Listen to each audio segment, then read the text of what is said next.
Hi everyone, welcome back to Fin Lankan Journeys. ඉතින් ගොඩ කාලෙකට පස්සේ තමයි vlog එකක් අප්ලෝඩ් කරන්නේ. මේ vlog එකකින් ඔයාලත් එක්ක ෂෙයා කරගන්නේ ඉතාලියේ වරෙන්න කියන ලස්සන පුංචි ගමට අපි ගියපු ලස්සන ජර්නි එකක්. ඉතින් මේ විදිහට තමයි අපි ජර්නි එක පටන් ගත්තේ. හෙල්සින්කි වලින් ෆ්ලයිට් එක අරගෙන අපි ඉටලි වලට ආවා. ඊට පස්සේ මේ දැන් දකින්නේ අපි යනවා මිලානෝ සෙන්ට්‍රල් රේල්වේ ස්ටේෂන් එකට. මේ තියෙන්නේ මිලානෝ වල තියෙන ප්‍රධානම රේල්වේ ස්ටේෂන් එක. අපි මේකට ආවේ මෙතනින් තමයි වරෙන්න කියන ලස්සන පුංචි ගමට යන්න තියෙන ට්‍රේන් එක අපි ගන්නෙ. මේ තියෙන්නේ ටිකට් මැෂින්ස්. කලින් ටිකට්ස් බුක් කරලා එන්නත් පුළුවන්. හැබැයි මෙතනදී ටිකට්ස් ගන්නත් පුළුවන්. ලොකු ට්‍රේන් ජර්නි එකක් නෙවෙයි, පැය එකමාරක වගේ ගමනක්. මෙන්න මේ පේන ඇප් එකෙන් අපිට පුළුවන් ට්‍රේන් ෂෙඩියුල්ස් ඔක්කොම චෙක් කරගන්න. ඇත්තට මේක මෙහෙ විතරක් නෙවෙයි, අපි නම් ට්‍රැවල් කරද්දී සාමාන්‍යයෙන් පාවිච්චි කරන ඇප් එකක් තමයි ඒක. ඒකෙන් අපිට ෂෙඩියුල්ස් බලා ගන්න පුළුවන්, අපිට ට්‍රේන් ටිකට්ස් පවා බුක් කරගන්න පුළුවන්. ඒක හරිම පහසුයි අපේ ට්‍රැවලින් ප්ලෑන් කරද්දී. ඉතින් ඔන්න ඔය විදිහට අපි දැන් ගමන පටන් ගත්තා. මට මතක විදිහට යුරෝ 8ක් වගේ තමයි එක්කෙනෙකුට ට්‍රේන් ටිකට් එක one way. පැය එකමාරක ලස්සන ගමනකින් පස්සේ අපි ආවා මේ ලස්සන පුංචි ගමට. කොමෝ කියන ලේක් එක වටේ තියෙන එක ගමක් තමයි වරෙන්න කියලා කියන්නේ. තව තියෙනවා මෙනාජියෝ, බෙලාජියෝ. අපි මෙනාජෝ වලට නම් මේ වතාවේ ගියේ නැහැ. අපි හැබැයි බෙලාජෝ වලට ගියා. ඒ vlog එක ඒ වීඩියෝස් ඊළඟ vlog එකකින් අරන් එන්නම්. හැමදේටම ඉස්සෙල්ලා කාලා ඉන්න ඕන නිසා අපි ගියා බ්‍රෙක්ෆාස්ට් එක ගන්න. ලේක් එක අයින තියෙන රෙස්ටොරන්ට් එකකට. සිම්පල් ඉංග්ලිෂ් බ්‍රෙක්ෆාස්ට් එකක් අපි ගත්තා. ඊට පස්සේ ඉතින් අපි එදා දවසේ අපේ ලොකු ප්ලෑන් එකක් තිබුණේ නැහැ. එක හේතුවක් තමයි එදා දවසේ ටිකක් ග්ලූමි. ඉතින් ෆොටෝස් එහෙම ගන්නත් එච්චරම හොඳ නැහැ කියලා හිතුණා අඳුරු නිසා. ඊට පස්සේ ඉතින් අපි ලන්ච් එකත් අරගෙන අපි ආයිපව් අපේ ප්ලේස් එකට ගියා, ඇකමඩේෂන් එකට. ඒ Airbnb එකත් හරිම ලස්සන තැනක පිහිටලා තිබුණේ සහ පහසුයි ගොඩක්. කොස්ට් එකත් මං හිතන්නේ සාපේක්ෂව අඩුයි. හැබැයි ක්වොලිටි එක ඉතාමත් වැඩි. මෙන්න මෙතන තමයි Airbnb එක තිබුණේ. මෙතන ඉඳන් walking distance තමයි අපි බලන්න යන හැම තැනක්ම තියෙන්නේ. ඉතින් ඒ නිසා අපිට හරිම පහසු වුණා මේ ප්ලේස් එකේ ඉඳලා මේ සුන්දරත්වය විඳ ගන්න. ඉතින් එදා දවස ගෙවිලා ගියා. මේ දෙවෙනි දවසේ උදේ අපි ලෑස්ති වෙලා ඉතින් යනවා ඇවිදින්න. අපි මුලින්ම යන්නේ විලා සිප්‍රෙසි කියන ලස්සන ප්ලේස් එකට. ඒ ප්ලේස් එක ගොඩක් ඉන්ස්ටාග්‍රෑම් එකේ එහෙම ප්‍රසිද්ධයි. ගොඩාක් ෆොටෝස් මම දැක්කා එතන තියෙන. ඉතින් දැන් මේ එතෙන්ට යන්නේ පයින් තමයි යන්නේ ඇවිදගෙන මේ ලේන් එක දිගේ. මේ ලේන් එකට කියන්නේ ලවර්ස් ලේන්. ලවර්ස් ලේන් කියන නම හොඳටම ගැලපෙනවා. මොකද ඇත්තටම කිව්වොත් ඒ පාරවල්, ඒ පරිසරය හරිම රොමැන්ටික්. යන්න හිතෙන්නේ නැහැ. ඇවිද ලස්සන බලාගෙන ඉන්න හිතෙනවා. අනිත් එක ඒ වෙලාවේ ක්ලයිමේට් එකත් හරිම කම්ෆර්ටබල්. ඉතින් මේ ලෝකේ කොච්චර ලස්සන තැන් තියෙනවද කියන එක පුදුමයි සමහර වෙලාවට. මොකද අපි එක තැන්වල තියෙන එක ලස්සනවල්. අපේ රටේ ගත්තම අපේ රටේ තියෙන වෙනමම ලස්සනක්. ඉතින් හරිම ආවේනික ලස්සනක් හැම තැනකටම තියෙනවා. හරියට මිනිස්සුන්ට වගේ. මිනිස්සුත් එහෙමනේ, අපි හැමෝම ලස්සනයි. හැබැයි එක විදියකට නෙවෙයි, එක විදියට. ඉතින් මේත් එක විදියකට ලස්සන මේ ලෝකේ තියෙන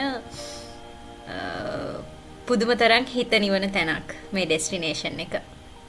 කෙනෙක් ස්ට්‍රෙස් එකක ඉන්නවා නම්, මනස නිදහස් කර ගැනීමේ අවශ්‍යතාවයක ඉන්නවා නම් ඇත්තටම මේ තැන හරිම සූටබල් කියලා හිතෙනවා.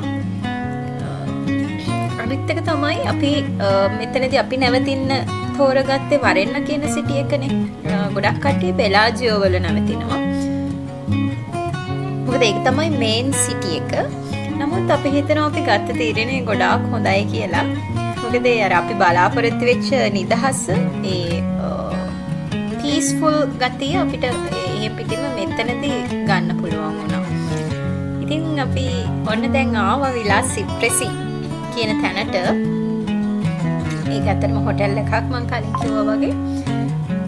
අපිට මෙතනින් ටිකට් එකක් පර්චේස් කරලා හොටෙල් එක විසිට් කරන්න පුළුවන්. ඉතින් කවට හරි බුක් කරලා ස්ටේ ඕවර් එකට යන්නත් පුළුවන්. ඒක නම් මම ප්‍රයිසස් එහෙම චෙක් කරලා බැලුවේ නැහැ. මේ හොටෙල් එකේ බොටනිකල් ගාඩන් එකේ තමයි අපි ඇවිත්තේ. ඒක පුදුම තරම් ලස්සන නිර්මාණයක්. ඉතින් ඒ නිර්මාණයේ සුන්දරත්වය විඳින්න එන්නකෝ අපිත් එක්ක.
වරෙන්නවල බලන්න ගොඩාක් තැන් තියෙනවා. විලාස් සිප්‍රසි කියලා කියන්නේ ඒ තැන් වලින් එකක්. තව ඔයාලා විසිට් කරනවා නම් යන්න පුළුවන් විලා මොනාස්ත්‍රෝ, කස්තලෝ ද වෙසියෝ.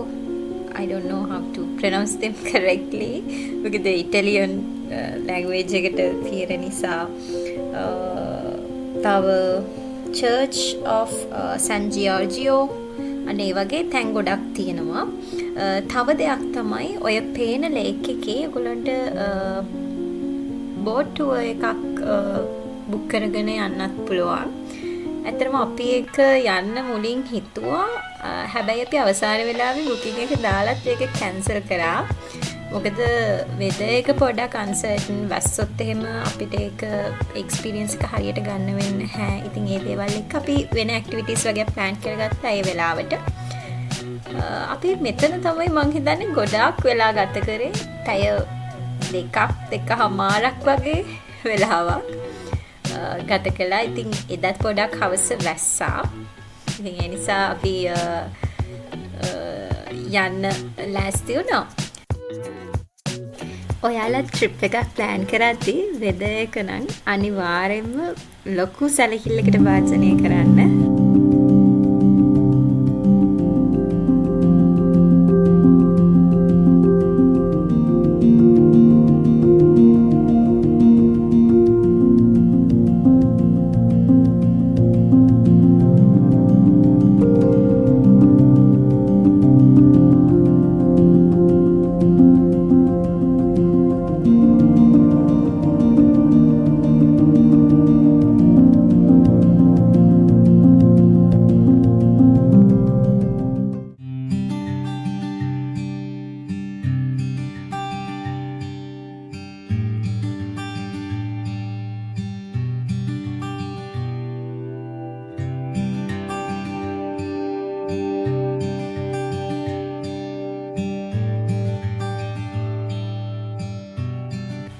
මේ විලායක මුලින්ම නිර්මාණය කරලා තියෙන්නේ 15 වෙනි සියවසේ.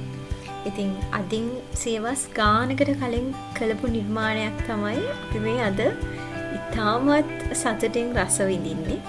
මේක මුල් කාලේ අයිති වෙලා තිබිලා තියෙන්නේ මේ වරෙන්නවල ජීවත් වෙච්ච ප්‍රභූ පවුල් කීපයකට. කාලෙන් කාලෙට එක එක පවුල් විසින් මේකේ අයිතිය දරලා තියෙනවා සහ මේක භුක්ති විඳලා තියෙනවා. ඉතින් එක එක කාලවලදී මේක විවිධ ප්‍රතිසංස්කරණ කටයුතු වලට ලක් වෙලා තියෙනවා.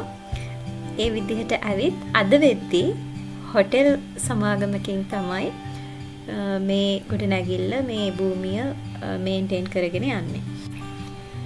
මේ ගොඩනැගිල්ලට විලා සිප්‍රසි කියලා නම හම්බ වෙලා තියෙන්නේ කොහොමද? සිප්‍රසි කියලා කියන්නේ සයිප්‍රස් ට්‍රී. මේ ගාඩන් එක පුරාවටම ගොඩාක් පරණ අවුරුදු 100 ගාණක් පරණ සයිප්‍රස් ගස් තියෙනවා. ඉතින් ඒ හින්දා තමයි මේ විලායකට විලා සිප්‍රසි කියලා නම දීලා තියෙන්නේ. ඉතින් ඒක කොයි කාලේ ඉඳලා ලැබිච්ච නමක්ද කියන්නේ නම් මම හරියටම දන්නේ නැහැ.